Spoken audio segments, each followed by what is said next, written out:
श्राद्ध एक महत्वपूर्ण धार्मिक अनुष्ठान है जो पितरों के प्रति श्रद्धा और कृतज्ञता व्यक्त करने के लिए किया जाता है। यह कर्म न केवल हमारे पूर्वजों को तृप्त करता है, बल्कि हमें भी आत्मिक और सांसारिक लाभ प्रदान करता है। शास्त्रों में इसे पितृ ऋण से मुक्ति का उपाय माना गया है। इस वीडियो में हम श्राद्ध कर्म के महत्व, इसके पीछे के शास्त्रीय तर्क और इसके लाभों पर चर्चा करेंगे। प्रश्न, श्राद्ध किसे कहते हैं? उत्तर, श्रद्धा से किया जाने वाला वह कार्य जो पितरों के निमित्त किया जाता है, श्राद्ध कहलाता है। प्रश्न, कई लोग कहते हैं कि श्राद्ध कर्म असत्य है और इसे ब्राह्मणों ने ही अपने स्वार्थ के लिए बनाया है। इस विषय पर आपका क्या विचार है? उत्तर, श्राद्ध कर्म पूर्णतः आवश्यक और शास्त्र सम्मत है।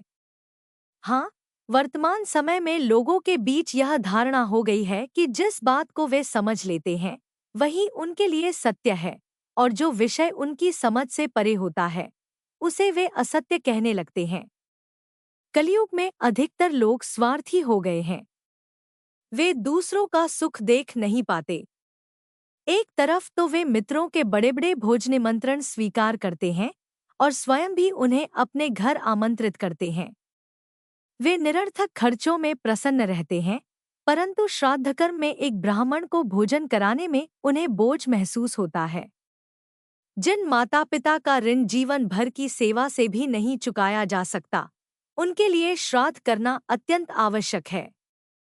प्रश्न, श्राद्ध करने से क्या लाभ होता है?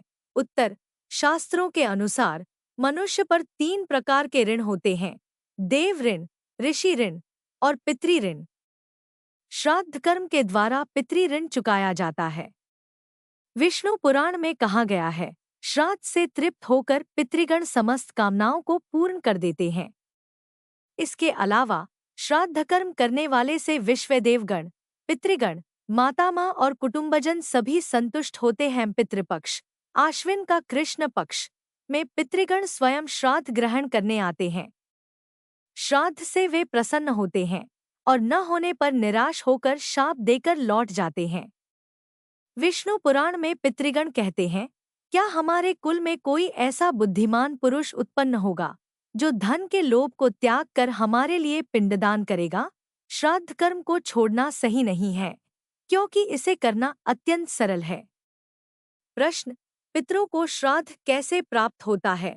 उत्तर, जैसे चिट्ठी पर नाम और पता लिखकर लेटर बॉक्स में डालने पर वह व्यक्ति जहां भी हो उसे चिट्ठी मिल जाती है, वैसे ही श्राद्ध के माध्यम से जिन पितरों का नाम लिया जाता है उन्हें श्राद्ध प्राप्त हो जाता है, चाहे वे किसी भी योनि में हों। अर्पित पदार्थ का सूक्ष्म अंश सूर्य की किरणों के माध्यम से सूर्यलोक में पहुंचता है और वहां से बंटवारा होकर पितरों तक पहुंचता है। पितृपक्ष में विद्वान ब्राह्मणों के द्वारा आवाहन किए जाने पर पितृगण सूक्ष्म रूप से ब्राह्मण के शरीर में स्थित हो जाते हैं। अन्न का स्थूल अंश ब्राह्मण ग्रहण करता है, जबकि सूक्ष्म अंश पितर ग्रहण करते हैं। प्रश्न, यदि पितर पशुयोनि में हों तो उन्हें हमारे द्वारा कैसे आहार प्राप्त होता है? उत्तर, जैसे विदेश में भेजे गए रुपए वहां की मुद्रा, जैसे डॉलर, में परिवर्तित होकर प्राप्त होते हैं, वैसे ही श्रद्धापूर्वक अर्पित किया गया अन्न पितरों को उनके आहार के रूप में प्राप्त हो जाता है, चाहे वे जिस भी योनि में हों।